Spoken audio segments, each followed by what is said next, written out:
in democracy, the more they say, the merrier. And so the more participatory the process, the better for the system. The argument over direct primaries as an option for political parties comes to mind.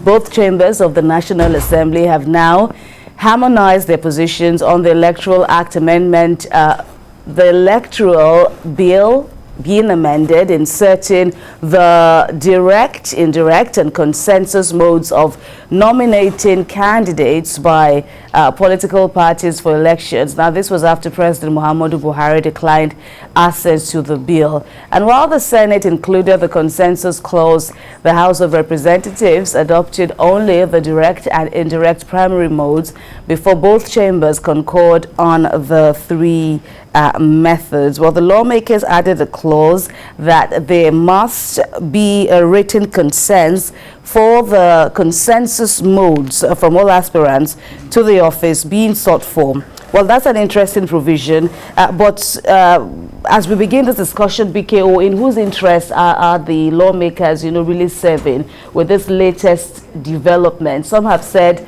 and frowned at their latest action, saying, do they now say they are an appendage of the presidency, or are they in or serving the interest of the masses or regular members of parties or themselves?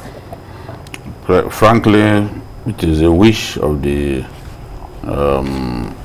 governors and of the president that we have seen these governors, these lawmakers eventually bowing to.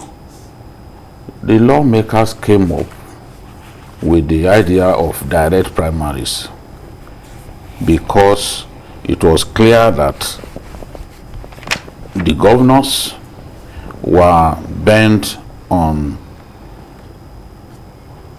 quarantining a good number of federal lawmakers.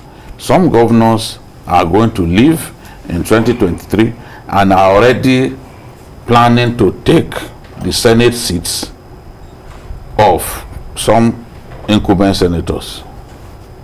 Some want to give rep seats to their own cronies and kick the current occupants of the seat into touch.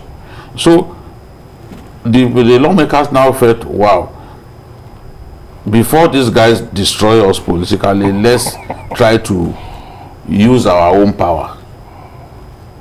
And then they came up with the idea of direct primaries alone. But of course, everyone knows that these governors have influence on the president. They went to the president, piled pressure, and the president refused to give his assent. And invariably, what we were told initially was, okay, the president didn't want direct primary imposed on political parties. And of course, within the PDP, even in the PDP caucus of the National Assembly, a good number of them did not see any need to impose direct primaries on political parties, because the crisis in the way the APC World Congresses were conducted was what gave rise to the desire to impose direct primary vote. But in their own party, they dispense with their convention quickly, so they really didn't have that as a big problem. So some of them didn't see any need for it, and they did oppose it initially. But ultimately, it sailed through.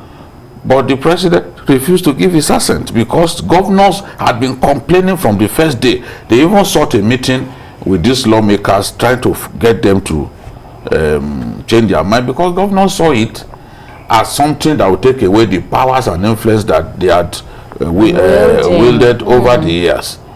So we thought it was simply direct and indirect primaries. Later on, these same governors lobbied the Senate. This was a classic case of divide and rule. Lobbied the Senate, got the Senate to include consensus, which was not even part of the conversation earlier. So after, we now had a situation in which both chambers of the National Assembly passed different electoral bills. Absolutely. without any form of concurrence. Now, what do you then do? Usually when this happens, they will form a conference. Indeed. To harmonize the positions of both chambers. But everybody knows now that we are in a race against time. The INEC chairman had said that, look, this thing is hampering our preparations. We would not begin to prepare until this thing is passed. So everybody felt there was a sense of urgency that should go into this whole thing. And instead of going the route of the conference, which will take time, they then decided to pass. It's like they looked at the stipulations in the two bills, and then achieved concurrence. So we now have a situation in which consensus has now been inserted, but of course with condition that there must be written consent. And I agree absolutely with them. In Zamfara in 2018, the reason the party lost was because the then national chairman of the party had his own candidate. His own candidate was Dauda Lawal, former director, big man at First Bank. A man with a very deep pocket. He wanted him. Yari didn't want him. Yari had his own candidate, his own finance commissioner. The former senator, Senator Kabir Marafa had a different candidate in mind. What consensus says, what the rule says about consensus, as INEC would eventually insist on, is that for us to agree that consensus was at play, there must be no protest by any of the stakeholders. But what did we see?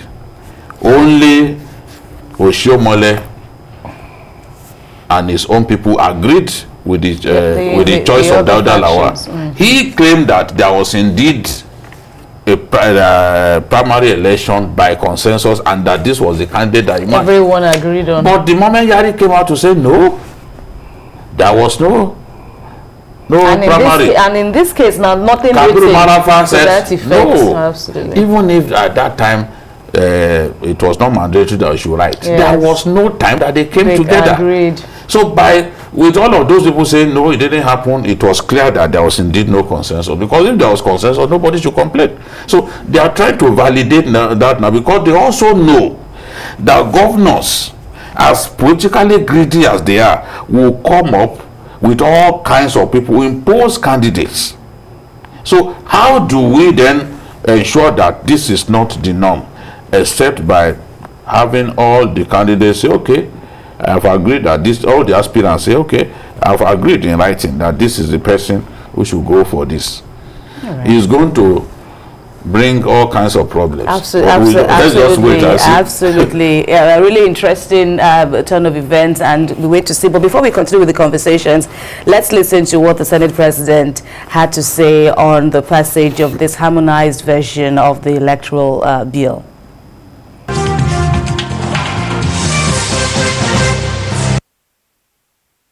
We will recall that the Senate and the House passed the Electoral Act Amendment Bill with slight difference. While the House passed the mode of primaries to be direct and indirect only, the Senate passed the mode of primaries to be direct, indirect, and consensus. What we have done is to give very clear,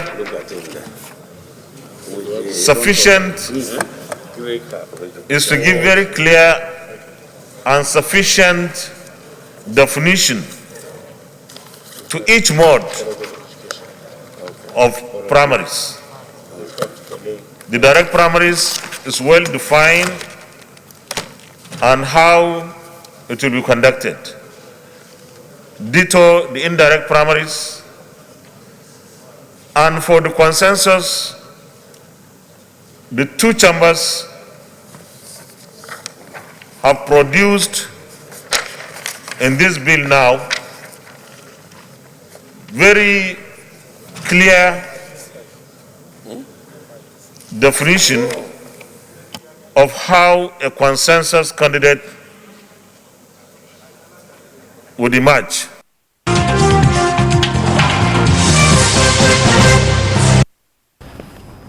Well, thanks for staying with us. We're still talking about the latest development at the National Assembly regarding harmonizing the Electoral Act, or the amendment of the Electoral Act. Emeka, well, one of the unprecedented developments now from this move is this stipulation that there be a letter or something written to confirm that indeed everyone, all aspirants have agreed to a consensus candidate. How do you view this? So are there other areas that you think might just be a breakthrough in how we do our politics here?